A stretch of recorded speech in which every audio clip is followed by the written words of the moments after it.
This is the Crack King. Let's get right into this shit. We're discussing Hawkeye Season 1, Episodes 1, 2, and 3. I'm just going to do a fast take on it because, you know, Thanksgiving weekend, Thanksgiving was here. I had to be with my family. I have family coming in and out of town.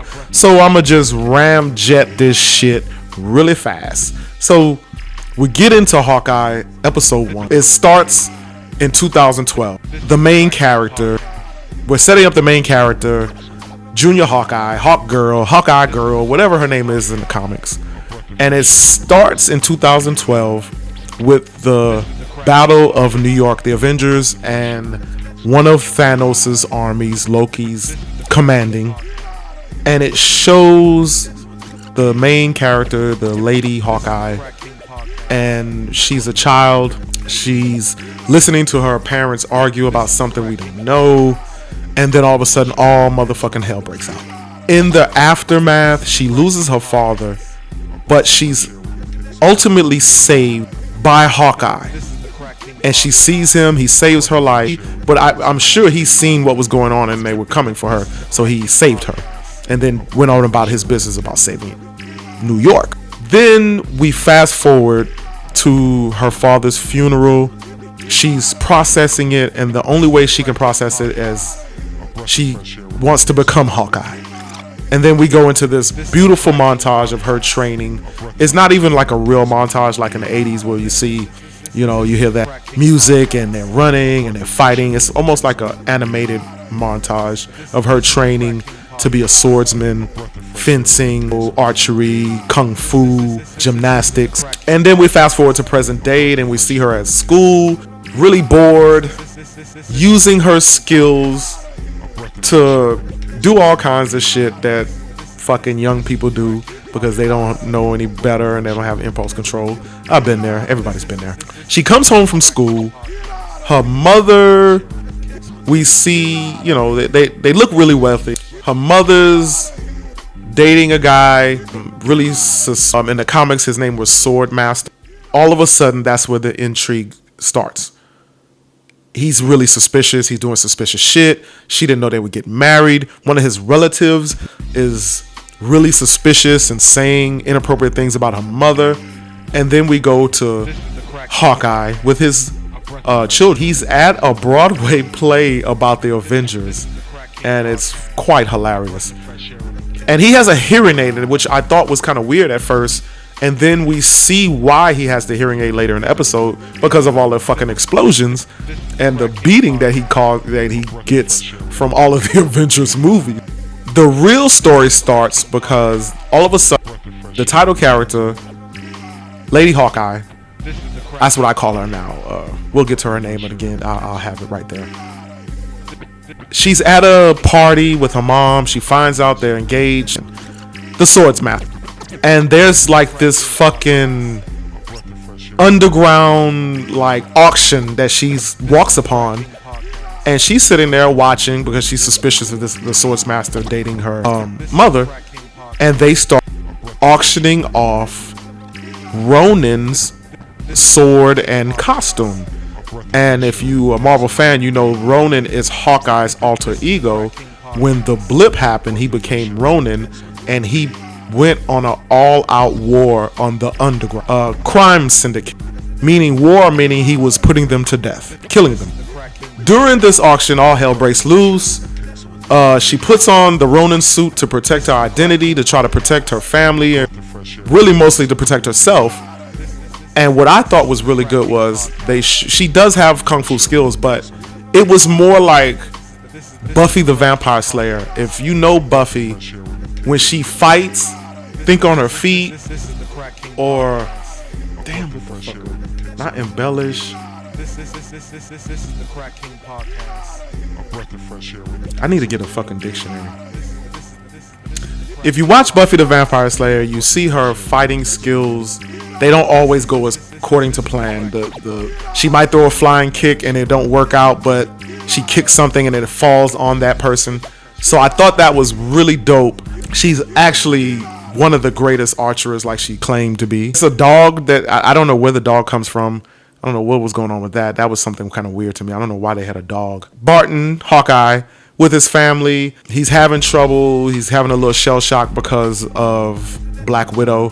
Right into episode 2, where we left off, where the Lady Hawkeye is running from the thugs that crashed the underground auction, and she's kicking their ass, and she's getting her ass kicked a little bit, and then she's running, and then all of a sudden there's so many of them, they start shooting at her ass, and then she jumps in the car, and all of a sudden she's saved by her hero Hawkeye, and he doesn't know who it is. He's like, who the fuck is Ronan? I'm Ronan.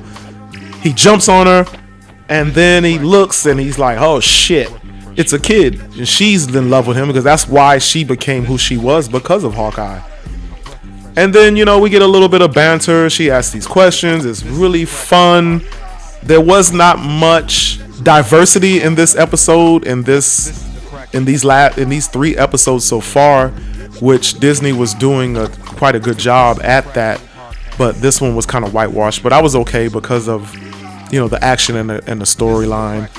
He saves her life, and now he's thrown into this whole cleaning up the things that he did, the people that he impacted when he became Ronin.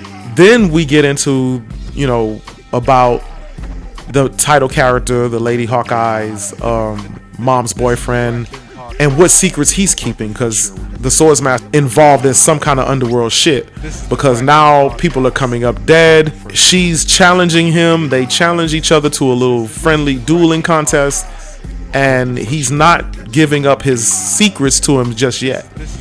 He's acting like he's not much of a swordsman, but then she pulls it out of him, and then that's when she knows something. The thugs follow her to one of her apartments because she clearly is rich. I guess that's if you don't have a superpower, you have to be rich to be a superhero, apparently. So they burn her place down. Hawkeye goes to get the Ronin suit. It's disappeared. All of a sudden, he sees someone posting it. They're wearing it. They're like this. He has to go get it, and it's a funny scenes because he goes to this park where people are role playing like a Middle Ages type of thing, and he has to win the suit back through play fighting, which we all know that Hawkeye is a serious fucking fighter. So he goes through that. I thought that was pretty dope. He gets the suit back. We're going on to the episode 3. Well, episode 3 starts off really fiery. So we get this backstory of while they were captured by the thugs in the last episode. So we're getting the backstory of the leader of this thug organization that knows Ronin because he almost took them out. And we get a backstory of this young girl. Her father loves her. She's deaf and she has one leg. She's disabled, but she continues to fight and become great, just like the title character, the Lady Hawkeye, just like her, almost just in the criminal side. And we see her going to see her father, and who's there killing all of the thugs, all of her father's men, is Ronin. And she sees this, and she loves her father, so now she hates Ronin. Hearing impaired, she sees Barton, Hawkeye, has a hearing aid because he really can't hear anymore because of all the explosions. Probably the last explosion in Endgame. And she's asking him questions about Ronin. He tells her, Ronin is dead. She's like, who killed him? And this is the best part of the best scene of the episode is when she asks him who killed Ronin, and he says Black Widow, and which metaphorically she did, because when she came to him, she said, hey, we're gonna do this, and he put it down. He killed Ronin. And she says laughingly, this has made me laugh, oh, the guy's dead, and the only person that can prove that he's dead is dead too.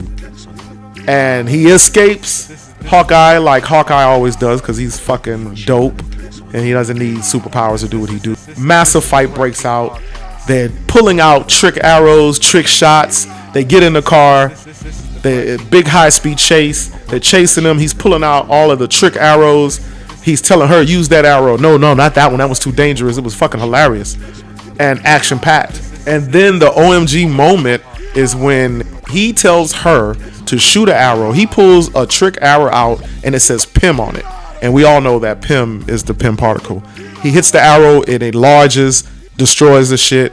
They get away. I'm gonna say I do love Marvel, and I love the Marvel TV shows that they're putting out. This has to be at my top TV shows to watch so far. Next to Captain America and the Winter Soldier, this is the next best thing. I think they should have made this a movie. If you know who Hawkeye is, Jeremy Renner, he played Bourne, he played a lot of movies, great actor. I think this TV show is giving us more content, but I would have loved to see a fucking movie. He deserves a movie for this because it was fucking dope. I can't wait to see the next episode. I don't have any fucking predictions, and if I did, I'm not gonna give you none. It was fucking dope. Go check it out. This is the Crack King. Go check out the Crack King podcast when you get a chance. Like and subscribe. I see you. Like and subscribe, man. It ain't gonna hurt you to like and subscribe. I'm out here.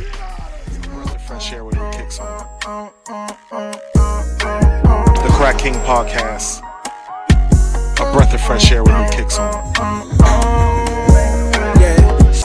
The Crack King podcast. A breath of fresh air with new kicks on.